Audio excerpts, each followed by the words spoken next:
Speaking of the gods, the Olympians must be one, if not the most dysfunctional family in the history of fiction, and I love them for it.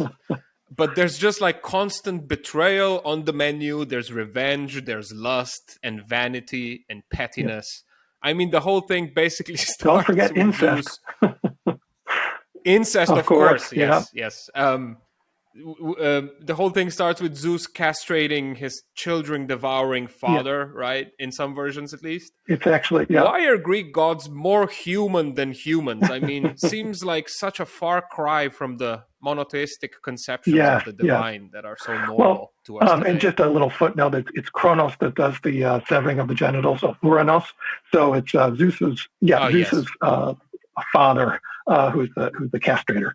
But yes, so we have Hmm. these. I read somewhere though that Zeus does the same thing to his There's father, a later, but maybe that's there are not later a maybe traditions. that's There are later apocryphal. traditions of Orphic material that continue the castration theme into later generations. So it could be in Okay. the Orphic material that's showing Yeah, up. yeah. But Oh, right. the gods are just out there, and the you know the I just kind of starting from a theological position. If a person runs into these and asks themselves, how in the world could they have thought that the gods are like that? Wouldn't that be troubling to position your gods like that? Well, that's exactly the kind of criticism, among others, that Plato has of this famous philosopher in fourth and fifth centuries before the Common Era. Plato's reading Homer, and he says, "What are you portraying the gods this way? It's just antithetical to what we think a good society ought to be." And for him, there was a problem that when people read stories like this, they would give themselves a pass on all the behaviors that the gods do by saying, well, yeah, I could commit incest or castrate my father. Well, look, the gods did it, so it seems like it would be okay for me. So, being ready to criticize them for that kind of organization of their understanding of divinity is a very old theme. And sure, it makes perfect sense. One thing I sort of toss out when I'm teaching the class, sure, let's go ahead and start from a kind of perfect world and imagine a kind of very familiar situation. And I say this in a modern context in which you have a divinity that's all good, all knowing, and all powerful. And all that seems like kind of nice. Like you'd want your divinities to be nice. That's great. But then you do have a problem at that point, the problem of evil. And the problem of evil, or theodicy, Dicy, theodicy, is a really important and interesting one. And it's not been lost on those with important and powerful faith commitments for millennia to try to solve this one. But it hasn't been solved to anyone's final satisfaction, partly because of the just prima facie problem here. If you've got an all-good, all-knowing, all-powerful divinity, it should know when bad stuff is happening. It should want to correct it because it's all good, and it surely has the power to do that. And again, there'll be pat answers that people trot out to make sure that they can preserve their view of it. If you have a view of the divinities that's more like the Olympians, you don't have that problem. The world is off and doing its thing. And like the gods, we're doing our best in a world that's grinding away toward whatever next step it's grinding toward. And sometimes you get caught up in the gears of that grinding in the world. And when you do, you can imagine what role the divinities are playing in it. Why did I escape the grinding of the wheels and not someone else? You've got ways of building in an answer to that question in a way that I think you're without resources if you think you have a sort of perfect, good God.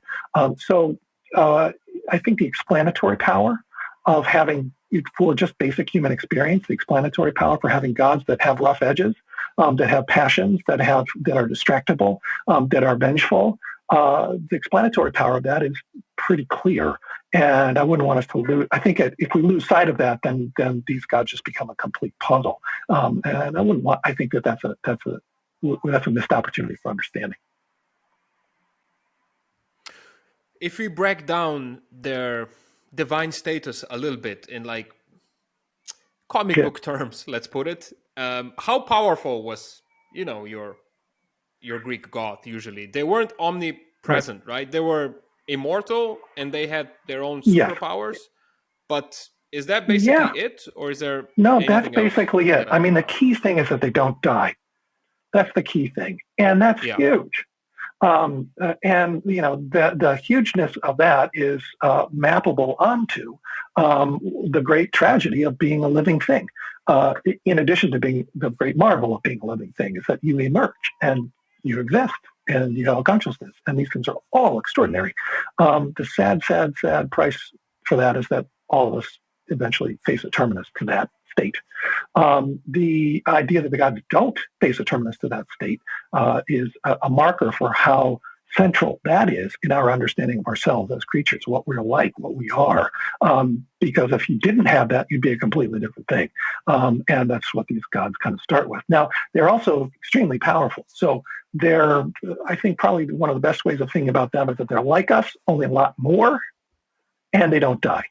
So they're a lot more than us in the sense that they know a lot more, and they have much more, and they're much bigger, and they have much more power, but their power is not 100%, and their knowledge is never 100%. Their deathlessness is 100%, with small little asterisks in the tradition that make these weird, strange hints that it's possible that their condition of immortality could roll up at some point too. But mostly it's not an issue. They by definition don't die, and that's huge. And then, yeah, they have superpowers, and those purviews they divide up among themselves. I mean, another short answer, and this might sound glib, but what can a god do? A god can do whatever Zeus lets that god get away with. Because I mean, they're embedded in a social hierarchy, and Zeus is the boss. Okay. So he's also the most yes. powerful. Now, clearly. he, like any leader, is burdened by his subordinates. They need to be kept okay with things. They need to be respected. They need to. Otherwise, his job's much more of a hassle because they're barking at him all the time. And Zeus, why don't you do this and why don't you do that? So, in that sort of family way, he's the paterfamilias who's burdened by his responsibilities. He loves his people, yeah, some more than others, and sometimes more than others, and never is he love them so much that his threat to inflict horrible pain upon them is not taken seriously. It's always taken seriously. Zeus is, rules by violence. That's explicit. And if you want to risk, horrible suffering as a divinity, then you might just sort of willy-nilly decide to cross Zeus. But it's always in your mind that he might inflict horrible suffering on you. So though you can't die, you can definitely suffer. And you'd rather not suffer if you're a god.